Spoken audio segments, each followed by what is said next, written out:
Boa tarde a todos.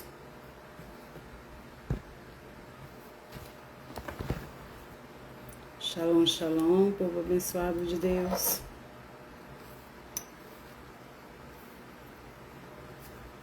Eis-me aqui mais um dia para trazer a palavra de Deus a todos vocês.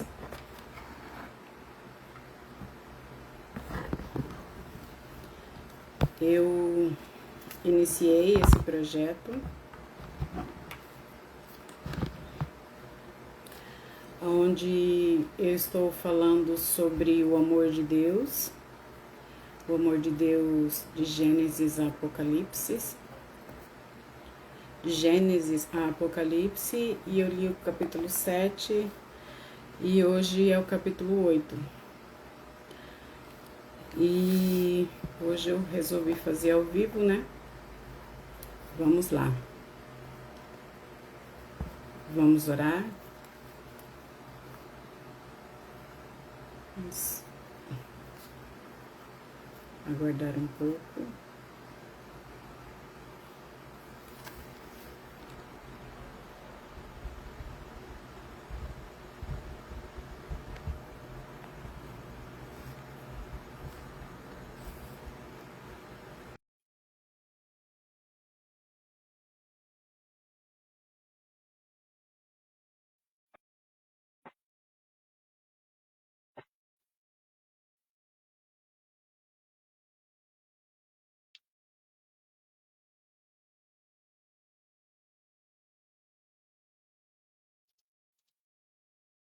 Bom, vamos lá. Vamos orar. Pai, em nome de Jesus, Senhor, eu te apresento este momento, Senhor, em que eu estou trazendo esta palavra aos meus irmãos. Ah, Deus Todo-Poderoso, que não seja eu falando, que seja o Senhor Espírito Santo de Deus falando comigo, falando através de mim, falando aos meus irmãos, que esta palavra possa tocar fundo aos corações dos meus irmãos. Pai, em nome de Jesus Cristo, eu entrego o controle desta live, deste momento da palavra, ao Espírito Santo de Deus, que eu diminua e que ele cresça em mim. Em nome de Jesus, amém. No capítulo 8, ele vem falando aqui quando as águas do dilúvio baixaram.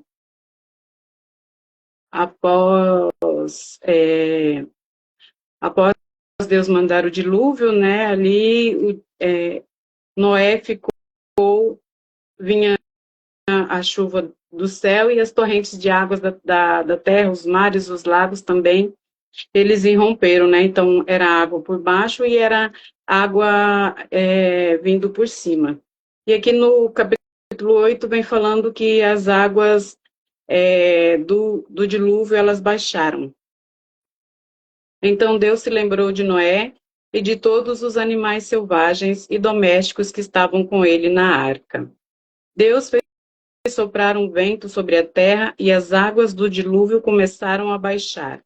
As fontes subterrâneas pararam de jorrar e as chuvas torrenciais cessaram.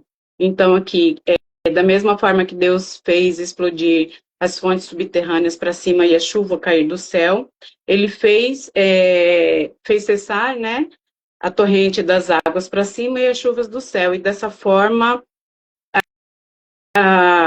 as águas começaram a baixar, né?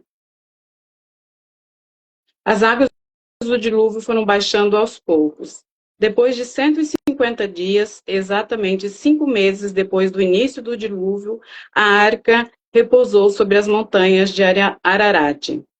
2 meses e meio depois, à medida que as águas continuaram a baixar, apareceram os picos de outras montanhas.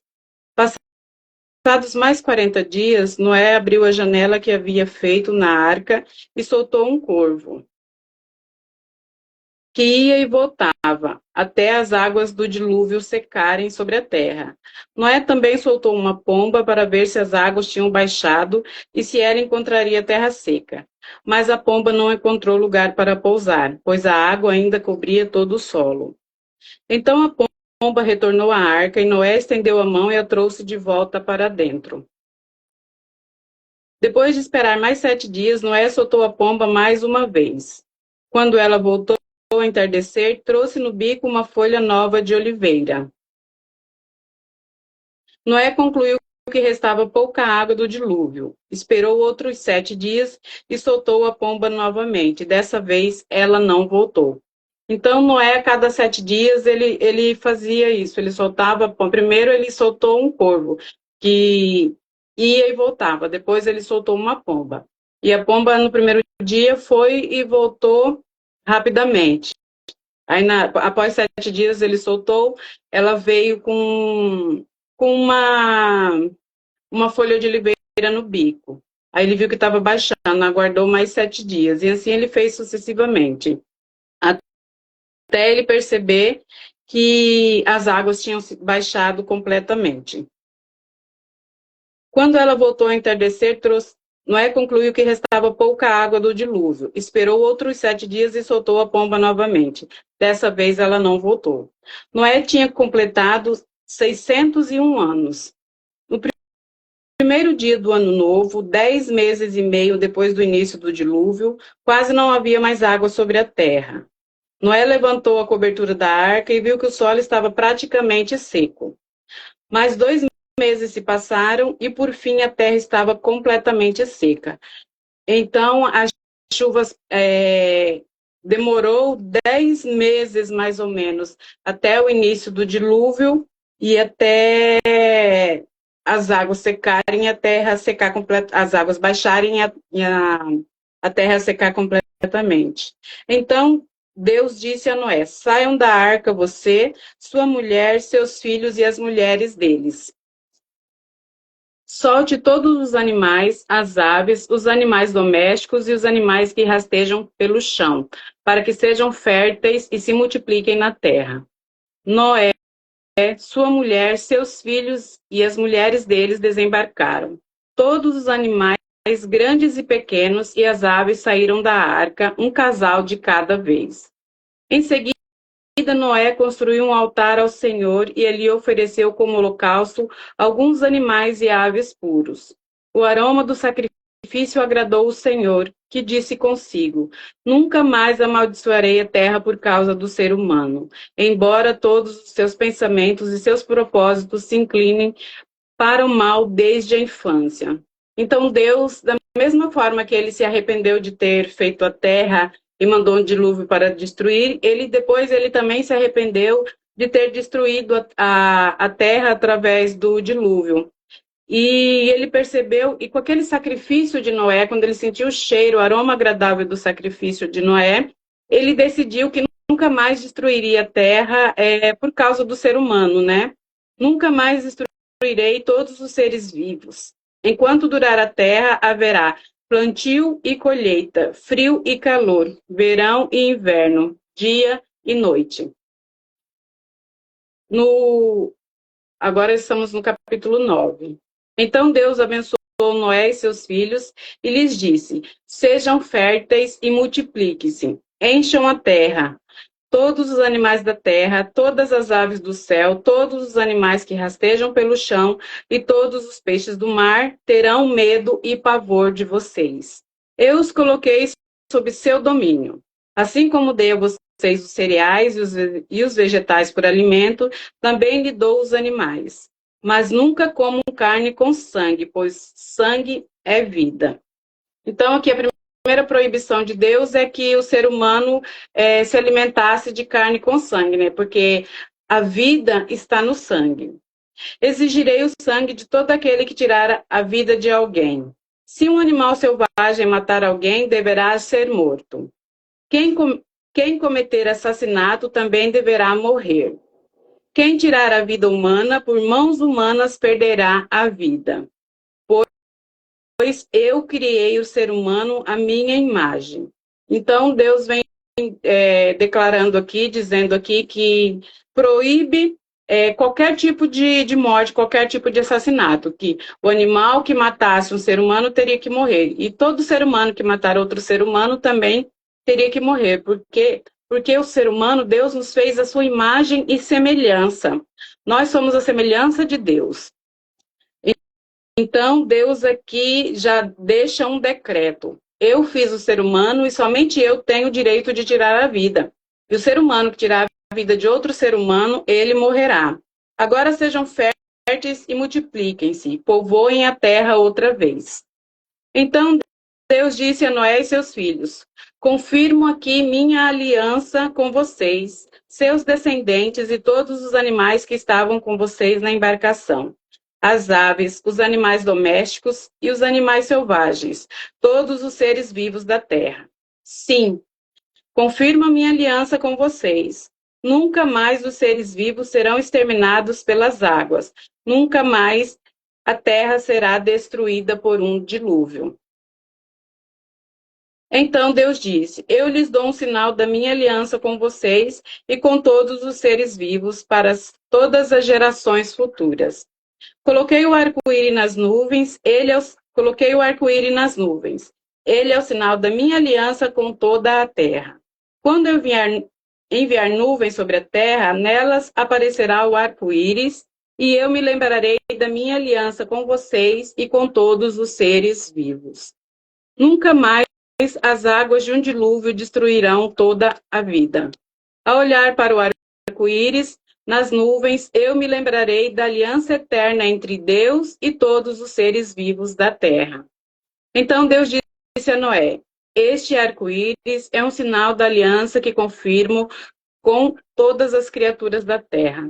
Então Deus ali, ele se arrependeu de ter destruído a terra através do dilúvio, né? E ele fez uma aliança e prometeu que nunca mais, a partir daquele momento, nunca mais ele destruiria a terra através do dilúvio, né? E o sinal dessa aliança que ele manteria essa aliança com o ser humano é o arco-íris, que sempre que o arco-íris aparece no céu, é o sinal da aliança que Deus fez com os homens. Os filhos de Noé saíram da arca com o pai. Foram Sem, Cã e Jafé. Cã é o pai de Canaã. Desses 3 filhos de Noé, vêm todas as pessoas que agora povoam a terra. Depois do dilúvio, Noé começou a cultivar o solo e plantou uma videira. Certo dia, bebeu do vinho que ele próprio havia produzido, ficou embriagado e foi deitar-se nu em sua tenda. Cã, pai de Canaã, viu que seu pai estava nu e saiu para contar aos irmãos. Então Sem e Jafé pegaram um manto e colocaram sobre os ombros. Em seguida, entraram na tenda de costas e, olhando para o outro lado, a fim de não ver a nudez do pai, cobriram com um manto. Aqui a palavra de Deus vem nos dizer que Cã, pai de Canaã, viu que Noé estava nu. Alguns estudos religiosos nos trazem que aqui ver a nudez significa, a frase descobriu a nudez, porque em algumas interpretações está aqui, descobriu a nudez do seu pai. Essa frase significa que ele se envolveu de alguma forma em alguma intimidade com o pai dele. Alguns declaram que, de certo, que ele abusou do pai dele, que ele fez alguma coisa na forma sexual com o pai, e por isso Noé, ele vai e amaldiçoa o filho. Deus, ele tem uma lista de pecados sexuais ali que são proibidos, né? Que está no livro de Levítico 18. Quando ele tira o povo ali do Egito, ele dá essas leis. Não pode ter relação com a mulher do seu pai, com as suas irmãs. Se o homem casar com uma mulher que tem outro filho, não pode ter relações sexuais. Mais para frente, quando a gente estiver nesse capítulo, eu falo mais claramente. Então, Deus, ali com os 10 mandamentos, Deus traz mais algumas leis, né, que no total acho que são 603 ou 630 leis, e entre eles tem alguns pecados sexuais. Quando Noé se recuperou da bebedeira e descobriu o que Cã, seu filho mais novo, havia feito, exclamou: Maldito seja Canaã, que ele seja o servo mais insignificante de seus parentes. As pessoas podem pensar, mas ele só viu o pai nu. O que tem isso demais, ainda mais atualmente, né, da forma que a gente vive, onde a maioria das mulheres andam praticamente nuas, né, os homens também cada vez mostram mais o seu corpo. O que tem de mais, Vi? É como eu falei, naquele tempo, a nudez, quando, quando Adão e Eva, quando Eva comeu do fruto da árvore do conhecimento do bem e do mal, e deu para Adão, a primeira coisa que eles perceberam foi que eles estavam nus, e isso trouxe vergonha a eles. Então, quando a gente está nu, a gente se sente envergonhado. É uma questão de honra. Tanto é que na época que houve a crucificação do nosso Senhor Jesus Cristo, ali eles tiraram todas as roupas. Alguns falam que eles eram crucificados totalmente nus, e outros que só com um pano cobrindo a região ali sexual. Porque para o povo judeu, a vestimenta ela é uma identidade daquele povo. A vestimenta representa a história do povo, representa aquilo que a pessoa é. Quando a pessoa está nua, você vê ela na sua forma mais íntima, na sua forma mais vulnerável. E alguns também declaram que essa roupa, que esse aqui, que ele viu o pai nu, quer dizer que ele abusou sexualmente do filho. E dessa forma, Noé, a terra foi destruída através de um dilúvio por causa dos pecados, porque Deus viu que a inclinação do ser humano era totalmente má, que o ser humano, toda a intenção do coração do ser humano era má. Ele sai da arca, Noé planta uma videira após tomar ali um pouco a mais de vinho, fica bêbado, fica dentro da sua tenda. E seu filho Cã, ao ver isso, ou fez um pecado sexual ou debochou do pai para os irmãos. Os irmãos foram lá e cobriram o pai de costa para não ver. E mais uma vez aqui, Noé vai e amaldiçoa o filho de Cã, que seria Canaã. Então, quando Noé amaldiçoa Canaã, mais uma vez o pecado entra no meio do ser humano. E também aqui tem outro significado, né? Eles estavam ali, Noé estava ali, Noé já era idoso, tinha mais de 500 anos, ele tinha 601 anos, né? E também ele vai contra o primeiro mandamento com promessa na Bíblia. Honra o teu pai e tua mãe para que seus dias sejam prósperos na terra. Está no livro de Êxodo 20, no versículo 12. Honra seu pai e sua mãe, assim você terá vida longa e plena na terra que o Senhor, seu Deus, lhe dá. Esse é o primeiro mandamento com promessa. Então, aqui, Cã, ele já vai contra este mandamento, né? E Noé, ele era idoso, eles estavam isolados, não tinha pessoas ali, não tinha um meio social que eles convivessem, não tinha amizades, era ele e os filhos dele, a esposa, provavelmente eles trabalhavam duro para fazer o plantio da terra, né, para comer. Então, tudo isso ali, eu acredito que quando Noé acordou daquela bebedeira, ele se sentiu envergonhado e, de certa forma, ele quis colocar a culpa em alguém, né? E a primeira coisa que ele fez foi amaldiçoar o filho do seu filho, Cã.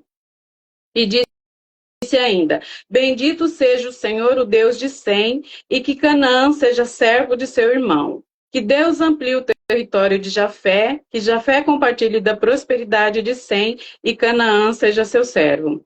Depois do dilúvio, Noé viveu mais 350 anos. Viveu ao todo 950 anos e morreu. Então, aqui, mais uma vez, logo após Deus destruir a terra, acontecer tudo isso, mais uma vez o mal entra na terra através dessa maldição.